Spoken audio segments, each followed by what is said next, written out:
How are you guys doing? Today is Wednesday, September 15th, 2021. I'm James Sims, and for this episode of The Elite, I'm going to review the Elite matchups and performances from yesterday, Tuesday, September 14th, as we navigate through the world of sports one day at a time. Taking a look at where we are at this point in the season, today or yesterday was the very first Tuesday of Champions League group stage play, and today, of course, is the first Wednesday. At the same time, like I said, the NFL and the college football seasons are underway as the second Thursday of the NFL season starts tomorrow. The NBA season's around the corner, and the sun is currently setting on the MLB season as of right now. And of course, it's a matter of time before hockey starts itself. So without further ado, I'm actually going to start with Champions League because, of course, Champions League is one of my primary focuses of the show. And now that it's underway, I honestly can't wait to get started. First, jumping out to Barcelona, Bayern Munich was able to beat Barcelona 3-0 in their first group stage match. Their first goal will come from their goated center attacking mid from Germany, Thomas Müller. And then their other two goals will come from their goated Polish striker, Robert Lewandowski, as he scored in the 56th and 85th minute.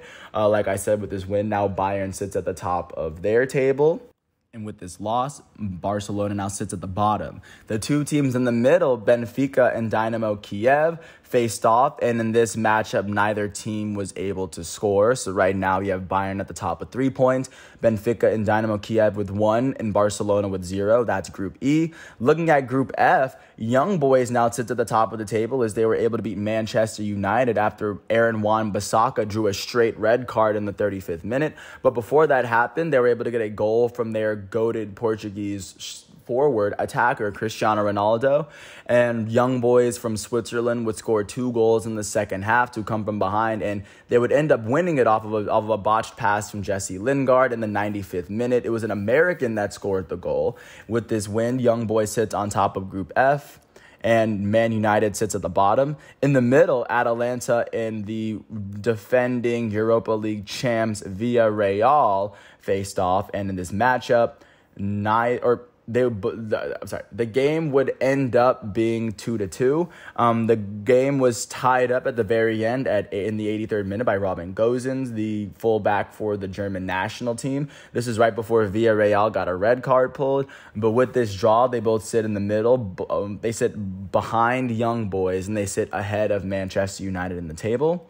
Looking at what's going on in Group G, the reigning French champions Lille faced off against VfL Wolfsburg, the fourth best team in Germany last year, and this matchup would end up as a 0-0 draw. Looking at the other matchup that took place in Group G, RB Salzburg from Austria faced off against Sevilla FC from Spain, and in this matchup, this would end up a 1-1 matchup as both teams scored a penalty kick in the first half. Sevilla drew a red card in the second half, and they were able to hold Salzburg off, and right now every team in Group G, RB Salzburg, Sevilla, Lille, and Wolfsburg are all sitting with 1 point after one day. And last but not least, looking at Group H, the reigning Champions League winners Chelsea faced off against Zenit St. Petersburg, and they were able to pull away with a 1-0 win as they came away with their only goal of the game being a 69th minute header from their elite Belgian striker, Romelu Lukaku. And also, Juventus, the fourth best team in Italy last year, faced off against Malmo from Sweden, and they were able to pull off a 3-0 win. They were able to get a header from Alexandra. They got a penalty kick from their elite forward, Paulo Dybala, and they got another goal to end the first half from Alvaro Morata, the Spanish striker. Right now, that is what Champions League is looking like following yesterday's matchups, and of course, the other remaining matchups are going to take place today. Looking at what's going on in Group A, first off, the reigning Premier League champs, Manchester City, are going to host RB Leipzig. And then at the same time, Paris Saint-Germain, the French runners-up, are going to face off against Club Brugge as Neymar, Mbappe, and Messi look to start in their very first game altogether. In Group B, the reigning La Liga champs, Atletico Madrid, are going to face off against FC Porto. And Liverpool, the Premier League runners-up from last season, are going to face off against AC Milan, the Serie A runners-up from last season. In Group C, Ajax Ajax, the winners of the Dutch league, are going to face off against Sporting CP. And then at the same time, Dortmund's going to face off against Besiktas. Sporting CP comes into this matchup as the reigning champions of Spain. And last but not least, in Group D, the Serie A champs Inter Milan are going to face off against Real Madrid. And then Sheriff Tiraspol of Moldova is going to face off against Shakhtar Donetsk of Ukraine.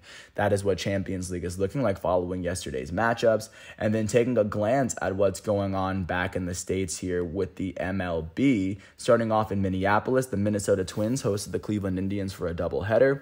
In the first matchup of this game, the Indians would beat the Twins 3-1 thanks to a 2-run seventh that would break the tie. For the Minnesota Twins in Game 1, the start was given to Joe Ryan. Joe Ryan allowed 1 earned run off of 3 hits in 5 innings pitched as he struck out 5.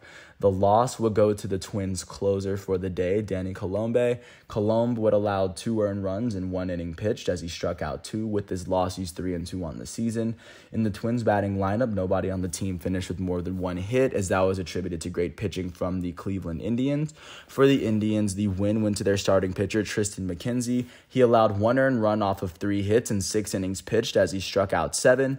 With this win, he's now 5-6. The save would end up going to Emmanuel Clase. Clase allowed no earned runs in the 7th inning pitched as he struck out a batter. This would be his 23rd save of the year. In the Indians' batting lineup, their left fielder, Harold Ramirez, would end up going 2 for 3. He was the only player on the team with more than 1 hit. Following this win, the Twins would actually even up this doubleheader with a 6-3 win in Game 2 after the Indians scored the first 3 runs of the game. The Twins would actually score 4, get the lead back the next inning, and then just run away with it. For the Cleveland Indians in Game 2, the loss went to their starting pitcher, Logan Allen. Logan Allen allowed 4 earned runs in 3.2 innings pitched as he struck out 3.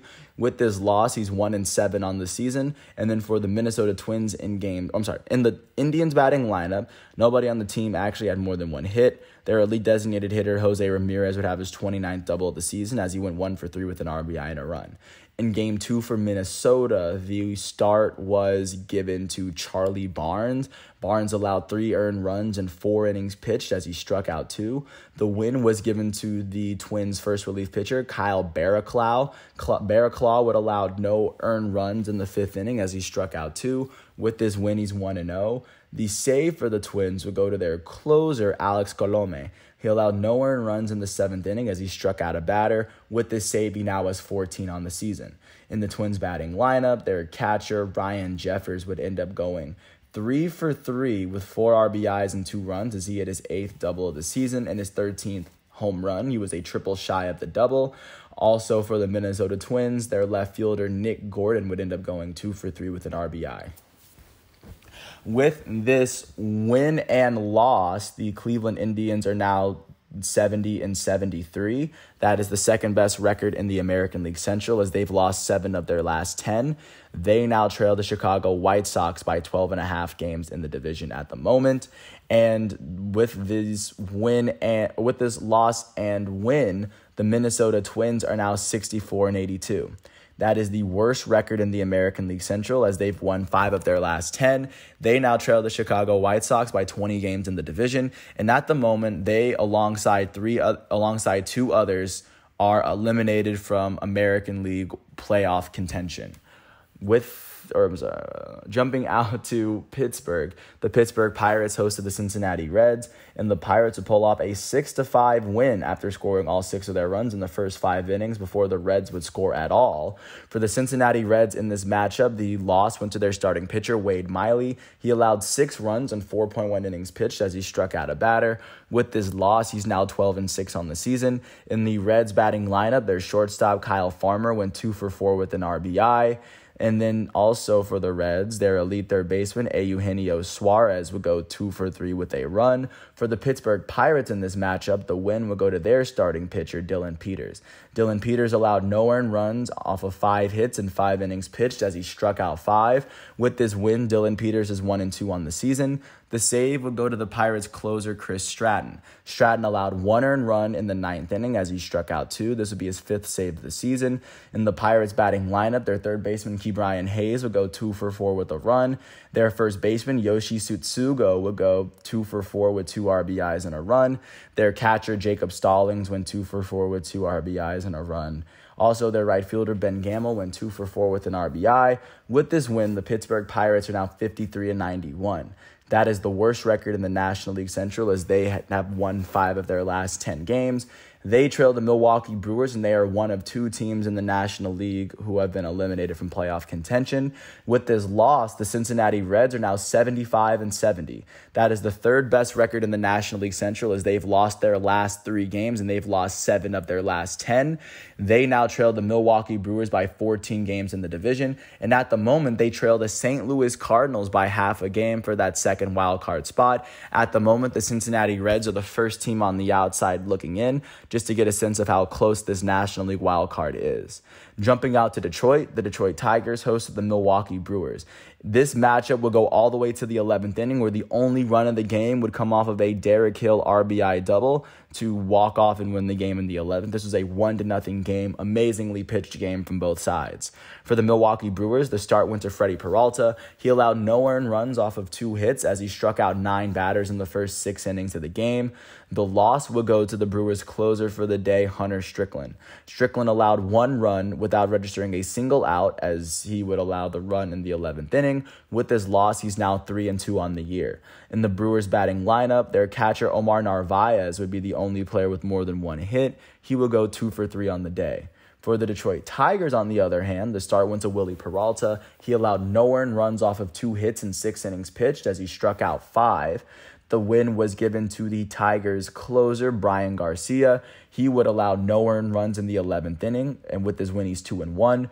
Nobody on the Tigers finished with more than 1 hit, but their pinch-hitting center fielder, Derek Hill, went 1 for 2 with an RBI.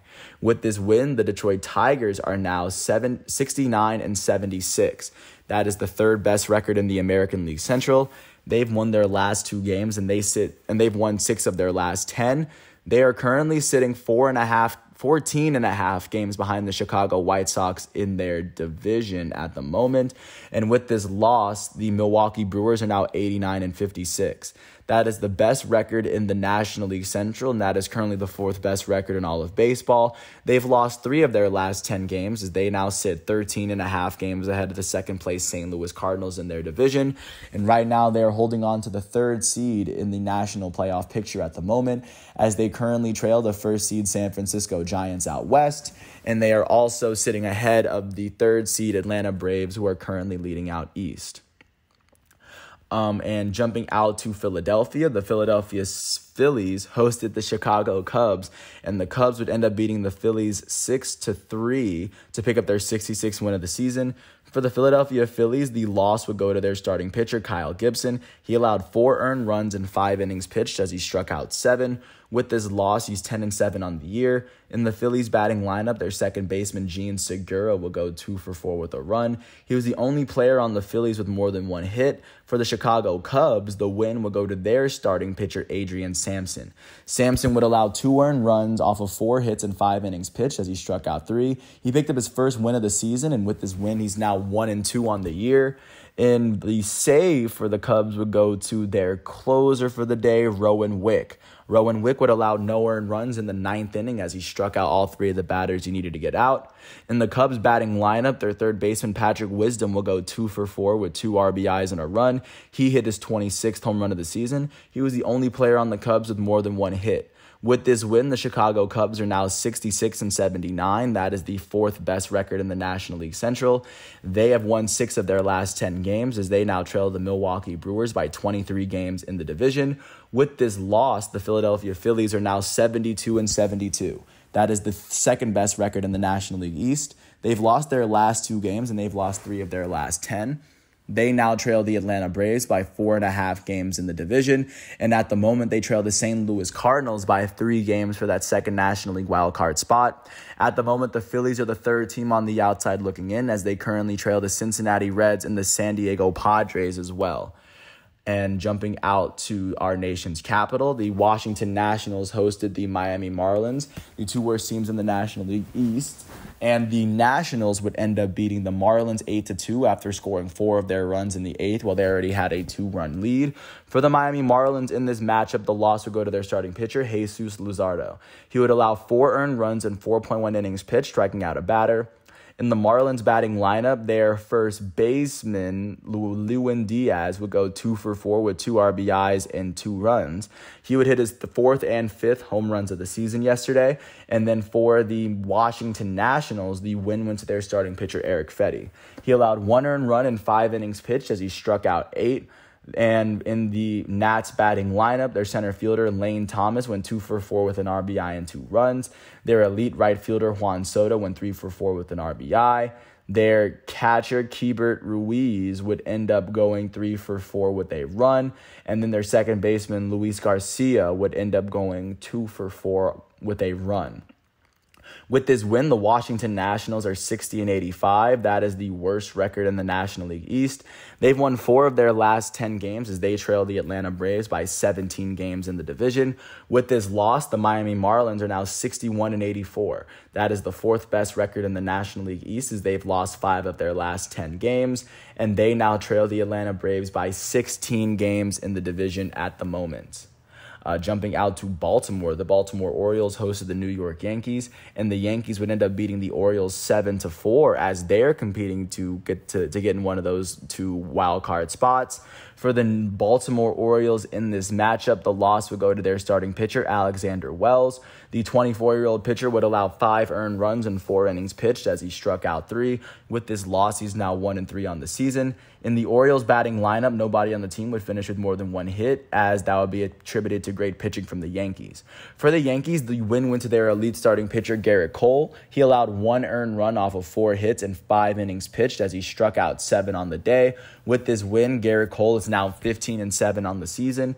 In the Yanks batting lineup, their elite third baseman, DJ LeMahieu, would end up going 2 for 5 with an RBI and 2 runs. He hit his 10th home run of the season. Their elite center fielder, Aaron Judge, would go 1 for 4 with 2 RBIs and a run as he hit his 34th home run of the year. Their first baseman, Anthony Rizzo, would go 2 for 4 with a run. Their elite left fielder, Giancarlo Stanton, would end up going 2 for 3 with 2 RBIs and a run for himself as he hit his 28th home run of the year.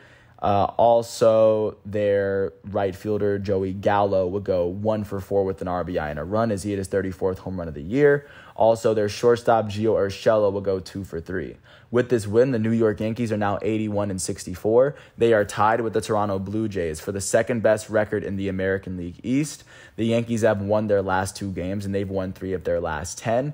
They sit 9 games behind the Tampa Bay Rays, alongside the Red Sox as well. At the moment, they are holding on to the top American League wildcard spot as they and the Blue Jays have the same record. They both have 1 less win and 1 less loss than the Red Sox, which is why the Red Sox are the first team on the outside looking in, even though they're basically even. That is how close these 2nd through 4th spots in the American League East and, of course, the American League wildcard are. With this loss, the Baltimore Orioles are now 46-98. With the four other teams in the American League East all in playoff contention. Of course, that leaves one team on the odd one out, and this team is the Orioles. They've lost their last 4 games and 6 of their last 10. They currently are holding on to the worst record in all of baseball at the moment as they trail the Tampa Bay Rays by 43.5 games in the division. They are one of 3 teams in the American League who have been eliminated from playoff contention, alongside the Texas Rangers and the Minnesota Twins. And jumping out to Toronto, the Toronto Blue Jays hosted the best team in the American League. The Rays would end up beating the Blue Jays 2-0 to be the first team in the American League to cross the 90-win threshold. For the Toronto Blue Jays, the loss was given to their starting pitcher, Jose Barrios. He would allow 1 earned run in 4 innings pitched as he struck out 7 innings as he struck out 4. With this loss, he's now 11-8. In the Blue Jays batting lineup, nobody on the team would finish with more than 1 hit, And then for the Tampa Bay Rays, the win would go to their starting pitcher, Drew Rasmussen. He would allow no earned runs off of 2 hits and 5 innings pitched as he struck out 3. The save would end up going to the Rays closer, Andrew Kittredge. He would allow no earned runs in 1 inning pitched, and with this save, he now has 7 on the year. In the Rays batting lineup, their first baseman, Ji-Man Choi, would go 2 for 3 with an RBI and a run. He hit his 10th home run of the year. And with this win, the Tampa Bay Rays are now 90-55. That is the best record in the American League East and the best record in the American League. They've won 5 of their last 10 games. They sit 9 games ahead of the second place New York Yankees and the Toronto Blue Jays. And they also sit 9 games ahead of the fourth place Boston Red Sox.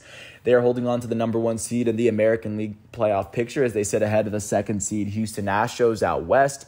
And they're also sitting ahead of the 3rd seed Chicago White Sox in control of the Central. With this loss, the Toronto Blue Jays are now 81-64. They are tied with the New York Yankees for the 2nd best record in the American League East as they've only lost 2 of their last 10 games. They trail the Tampa Bay Rays by 9 games in the division as they are holding on to that 2nd American League wildcard spot. Because they are tied with the Yankees, they are holding the 2 spots, and they sit right ahead of the Boston Red Sox because they've won and lost 1 less game than the Red Sox have. Right now, that is how close the playoff picture is. Jumping out to Queens, the New York Mets hosted the St. Louis Cardinals. The Cardinals would beat the Mets 7-6 to earn their way into the playoff picture for the National League for the very first time. They would outscore the Mets 3-2 in the 11th inning in order to do so, as 2 of their runs came off of an Andrew Knizer RBI single. For the New York Mets in this matchup, the start was given to Marcus Stroman out of Duke. Stroman would go on to Marcus Stroman on the day would allow 2 earned runs off of 4 hits and 6 innings pitched as he struck out 8 for the day. The loss would go to the Mets setup relief pitcher Jake Reed. Jake Reed allowed 3 runs in 0.1 inning pitched as he could not finish the 11th inning. With this loss, he's 0-1 on the year. In the Mets batting lineup, their elite second baseman Javier Baez would go 2 for 2 with 2 RBIs and a run. He hit his 31st home run of the season. He was the only player on the team with more than 1 hit. For the St. Louis Cardinals, the start was given to Jake Woodford. Woodford allowed 2 earned runs off of 4 innings pitched. The win would go to the Cardinals setup relief pitcher Alex Reyes. He allowed no earned runs in the 10th inning, and with this win, he's 8-8. The save for the Cardinals would go to their newfound closer, Kwang Hyun Kim.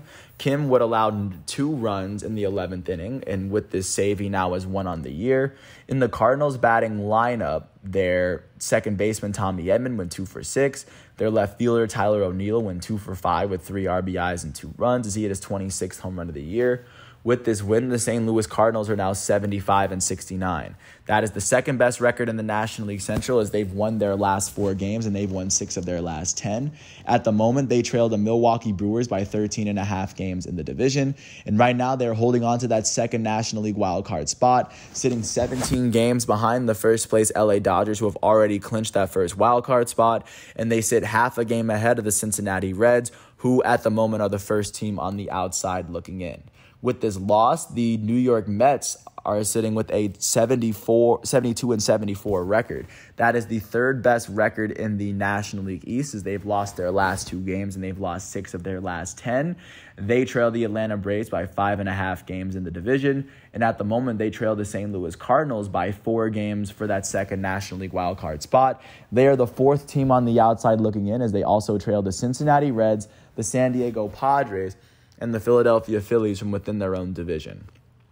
Jumping out to Atlanta, the Atlanta Braves hosted the Colorado Rockies. The Rockies would beat the Braves 5-4. And for the Atlanta Braves in this matchup, the loss would go to their starting pitcher, Touki Toussaint. He allowed 4 earned runs and 4 innings pitched as he struck out 5. With this loss, he's 3-3 on the year. In the Braves batting lineup, their elite first baseman, Freddie Freeman, would end up going 2 for 3 with an RBI and a run. He would go on to hit his 2nd triple of the year. His only other triple came when he hit for the cycle. And then also for the Braves, their center fielder, Adam Duvall, will go 1 for 4 with 2 RBIs and a run as he hit his 35th home run of the season. For the Colorado Rockies, the win went to their starting pitcher, John Gray. He allowed 2 earned runs and 5 innings pitched as he struck out 7. With this win, he's now 8-10. The save would go to the Rockies closer, Carlos Estevez. He would allow no earned runs in the ninth inning as he struck out a batter. This would be his 8th save of the season. In the Rockies batting lineup, their center fielder Garrett Hampson was the only player with more than one hit. He went 2 for 3 with an RBI and a run. Additionally, their elite shortstop Trevor Story would go 1 for 3 with an RBI and a run as he hit his 22nd home run of the season. With this win, the Colorado Rockies are now 67-78. That is the 4th best record in the National League West, as they have now won their last 2 games and they've won 5 of their last 10. They now trail the San Francisco Giants by 28 games in the division. With this loss, the Atlanta Braves are now 76-67. That is the best record in the National League East. They've lost 5 of their last 10 games as they now sit 4.5 games ahead of the second place Philadelphia Phillies in their division. Right now, they're holding on to the 3 seed in the National League playoff picture, trailing the 1st seed San Francisco Giants and the 2nd seed Milwaukee Brewers at the moment. Jumping out to Dallas, the Texas Rangers hosted the Houston Astros, and the Rangers were able to beat the Astros 8-1 as the Astros' only run came in the 9th inning. For Houston, the loss went to their starting pitcher, former American League Cy Young winner Zach Greinke. He would allow 8 runs in 5 innings as he struck out 4. With this loss, he's 11-6 on the season. In the Astros batting lineup, their elite second baseman, Jose Altuve, went 2 for 4 with a run. And then for the Texas Rangers, the win went to their starting pitcher, Jordan Lyles. Jordan Lyles would allow no earned runs and 3 hits in 7 innings pitched as he struck out 7. With this win, he's now 9-11 on the year. In the Rangers batting lineup, their right fielder, Adolis Garcia, went 3 for 4 with 2 RBIs and 2 runs. He would go on to hit his 30th home run of the season, and he was the only player with more than 1 hit on the day. With this win, the Texas Rangers are now 54-90. That is the worst record in the American League West. They've won 7 of their last 10 games as they trail the Houston Astros by 30 games. Alongside the Minnesota Twins and the Baltimore Orioles, the Texas Rangers have been eliminated from playoff contention this season. With this loss, the Houston Astros are now 84-60. That is the best record in the American League West. They've lost 5 of their last 10 games as they sit 6.5 games ahead of the second place Seattle Mariners. Right now, they're holding on to the 2nd American League playoff spot as they are sitting behind the 1st seed Tampa Bay Rays out east, and they still sit a game ahead of the Chicago White Sox, who are currently controlling the Central. Jumping out to Kansas City, the Kansas City Royals hosted the Oakland Athletics. The Royals would pull off a 10-7 win after the A's held a 7-4 lead. The Royals would take the lead in the bottom of the 6th inning off of a 3-run home run from Salvador Perez, who else, to run away with their 66th win of the year. For the Oakland Athletics, the start was given to Frankie Montas. Frankie Montas allowed 4 earned runs in 3.1 innings pitched as he struck out 4. The loss was given to the A's second relief pitcher on the day, Yusmeiro Petit. Petit would allow 4 earned runs in 0.1 inning pitch, striking out a batter. This would be his 6th blown save of the year, and with this loss, he's 8-2. In the A's batting lineup, the only player with more than 1 hit was their shortstop, Elvis Andrus. He went 2 for 4 with 2 RBIs on the day. For the Kansas City Royals, the start was given to Jackson Kowar. Kowar allowed 5 earned runs in 1 inning pitched as he struck out a batter. The win was given to the Royals' 3rd relief pitcher on the day, Jake Brentz. He allowed no earned runs in the 6th inning as he struck out 2. With his win, he's 5-2.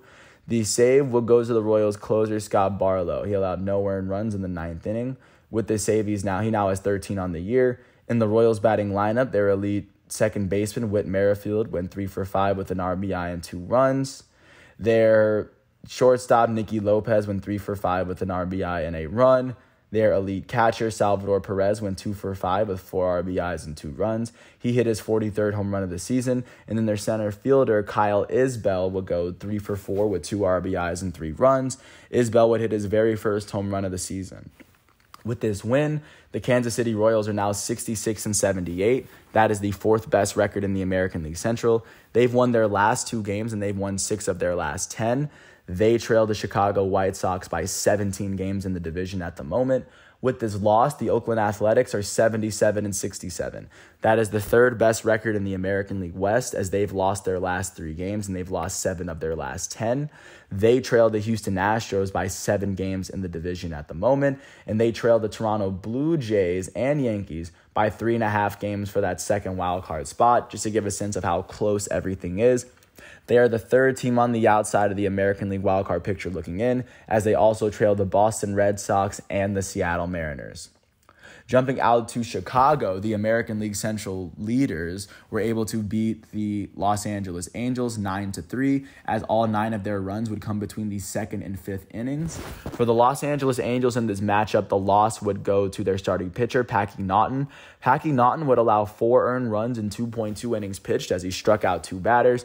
With this loss, Naughton is 0-2. In the Angels batting lineup, nobody on the team had more than 1 hit. And for the Chicago White Sox, the start was given to Lucas Giolito. He allowed 3 earned runs and 3 hits in 4 innings pitched as he struck out 8. The win was given to the White Sox third relief pitcher on the day, Aaron Bummer. He allowed no earned runs in 1 inning pitched as he struck out a batter. With his win, he's 3-5. In the White Sox batting lineup, their center fielder, Luis Robert, went 2 for 3 with an RBI and 3 runs. He hit his 8th home run of the season. Their right fielder, Leury Garcia, will go 2 for 4 with an RBI and 2 runs. Their designated hitter, Gavin Sheets, went 3 for 4 with 4 RBIs and 2 runs. He would hit his 9th home run of the season, as he was a triple shy of the cycle. And also their second baseman, Cesar Hernandez, went 2 for 4 with an RBI. With this win, the Chicago White Sox are 83-61. That is the best record in the American League Central. They've won their last 2 games, and they've won 5 of their last 10. They sit 12.5 games ahead of the second-place Cleveland Indians in their division. They are holding on to the 3rd seed in the American League playoff picture, as they trail the 1st seed Tampa Bay Rays and the 2nd seed Houston Astros out west. With this loss, the Los Angeles Angels are now 70-74. That is the 4th best record in the American League West, as they've lost their last 2 games, and they've lost 6 of their last 10. They trail the Houston Astros by 14 games in the division at the moment. Jumping out to San Francisco, the San Francisco Giants hosted the San Diego Padres, and they pulled off a 6-1 win at home. For the San Diego Padres, the loss will go to their starting pitcher, Jake Arrieta. He allowed 3 earned runs in 3.2 innings pitched as he struck out 3. With this loss, he's 5-13 on the year. In the Padres batting lineup, nobody on the team would finish with more than 1 hit, and that would be attributed to great pitching from the Giants. For the Giants, the win went to their starting pitcher, Anthony DeSclafani. He allowed an earned run off of 3 hits and 6.2 innings pitched. He would strike out 3 on the day, and with this win, he's now 12-6. In the Giants batting lineup, their second baseman, Tommy La Stella, went 2 for 4 with an RBI. Their first baseman, Brandon Belt, went 2 for 5 with an RBI and a run. Their future Hall of Fame catcher, Buster Posey, went 2 for 5 with an RBI and 2 runs as he hit his 18th home run of the year. With this win, the San Francisco Giants are now 95-50. That is the best record in all of baseball. They've won their last 9 games, which is the best winning streak in all of baseball. They've won 9 of their last 10 games, and they sit 2.5 games ahead of the second-place LA Dodgers in their division. Right now, they're holding the number 1 playoff seed in that in the National League, as they sit ahead of the 2nd seed Milwaukee Brewers leading the Central, and they sit ahead of the 3rd seed Atlanta Braves, who are currently leading the East. With this loss, the San Diego Padres are 74-70. That is the 3rd best record in the National League West, as the Padres have lost their last 5 games. They've lost 7 of their last 10. They trail the San Francisco Giants by 20.5 games in the division, and they now trail the St. Louis Cardinals by 1 game in the wild card race, as they are the 2nd team on the outside looking in. They also trail the Cincinnati Reds at this point. Jumping out to Los Angeles, the LA Dodgers, the World Series reigning champs, hosted the Arizona Diamondbacks, the worst team in the league, or in the National League. And the Dodgers would pull off an 8-4 win at home to pick up win number 93, the win that would grant them a playoff spot. They're the 2nd team to clinch the playoffs this season after the San Francisco Giants. For the Arizona Diamondbacks in this matchup, the loss would go to their starting pitcher, Luke Weaver. Luke Weaver would go on to allow 4 runs and 4 innings pitched as he struck out 4. With this loss, he's 3-5 on the season. In the Diamondbacks batting lineup, their second baseman, Ketel Marte, went 3 for 4 with 3 RBIs and a run. He would go on to hit his 12th home run of the season. For the LA Dodgers, the win went to their starting pitcher, Tony Gonsolin. He allowed no earned runs off of 2 hits in the first 5 innings of the game. He would strike out 6 batters, and with this win, he's now 3-1 on the year. In the Dodgers batting lineup, their all-star first baseman, Max Muncy, went 2 for 3 with 2 RBIs and 3 runs. He would hit his 33rd home run of the year. Their all-star second baseman, Trey Turner, went 2 for 3 with 2 RBIs and 2 runs. He hit his 22nd home run of the season. And with this win, the Los Angeles Dodgers are now 93-53. Like I said, they've clinched the playoffs. That is the second best record in the National League West, as they've won their last 5 games and they've won 7 of their last 10. They trailed the San Francisco Giants by 2.5 games in the division. And they now are holding on to that top National League wildcard spot, sitting 17 games ahead of the second place St. Louis Cardinals in that race. Last but not least, jumping out to Seattle, the Seattle Mariners, fighting for a playoff spot, hosted the Boston Red Sox, who are also fighting for a playoff spot. The Red Sox would end up breaking the 2-2 tie with the Mariners in the 8th inning, as they ended up scoring 5 runs. 3 of their runs will come from a double from Kyle Schwarber, and then a 2-run home run from Alex Verdugo would put the Red Sox in the lead that the Mariners would not come back from. For the Mariners in this matchup, the start was given to Tyler Anderson. Tyler Anderson allowed 1 earned run off of 4 hits and 4.1 innings pitched. He would strike out 5 on the day. The loss would end up going to the Mariners' third relief pitcher on the day. Joe Smith would go on to allow 1 earned run in 1 inning pitched. He would go on to pitch the entire 7th inning for the Mariners, and with his loss, he's now 2-4. In the Mariners batting lineup, their right fielder, Mitch Haniger, went 2 for 5 with an RBI and a run. Also, their catcher, Cal Raleigh, will go 2 for 4. For the Boston Red Sox, the start went to Nate Eovaldi. Eovaldi would allow 2 earned runs off of 5 hits and 5 innings pitched, striking out 9. The win will go to the Red Sox second relief pitcher on the day, Adam Ottavino.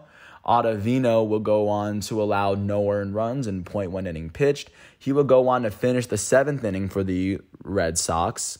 And like I said, with his winning 6-3. In the Red Sox batting lineup, their all-star shortstop, Xander Bogaerts, went 2 for 5 with 2 runs. Their elite designated hitter, JD Martinez, went 2 for 5 with 2 RBIs and a run. He went on to hit his 26th home run of the season. Also, their left fielder from the Dodgers, Alex Verdugo, went 2 for 4 with 2 RBIs and a run. Before I get into that, Verdugo hit his 13th home run of the year. With this win, the Boston Red Sox are 82-65. That is the 4th best record in the American League East, as they have now won 4 of their last 10 games. Alongside the Yankees and the Blue Jays, they sit 9 games behind the division-leading Tampa Bay Rays. But since they have 1 more win and 1 more loss than the Yankees and the Blue Jays, off of win percentage, they are technically below those teams. So because of that, the Red Sox are the first team on the outside of the American League wildcard looking in. They're not even half a game behind the Yankees or the Blue Jays, just to show how tight that 2nd through 4th position in the American League East is. With this loss, the Seattle Mariners are now 78-67. That is the 2nd best record in the American League West. They've lost 5 of their last 10 games, as they now trail the Houston Astros by 6.5 games in the division. Right now, they trail the Toronto Blue Jays by 3 games for that 2nd American League wildcard spot, as they are the first team on the outside looking in, as they also trailed the Boston Red Sox by a technicality as well. Right now, that is what the MLB is looking like as we look forward to what's going on today. But with that said, that's everything that's going on for today, Wednesday, September 15, 2021. I want to thank everyone once again for listening to all 38 minutes of this piece. I apologize to all the names that I butchered. And of course, I want to say I'm just saying I'm happy that the Champions League is starting this season. It's starting right about now. This is right about the time of the year where all of the good sports are starting to come in right about now. So this is a very good time of the year for me. With that said, thanks for listening to my piece. I hope all is well. And once all exhibitions for today are done, I will come back tomorrow with another episode. Until then, I'll catch you then. Peace out.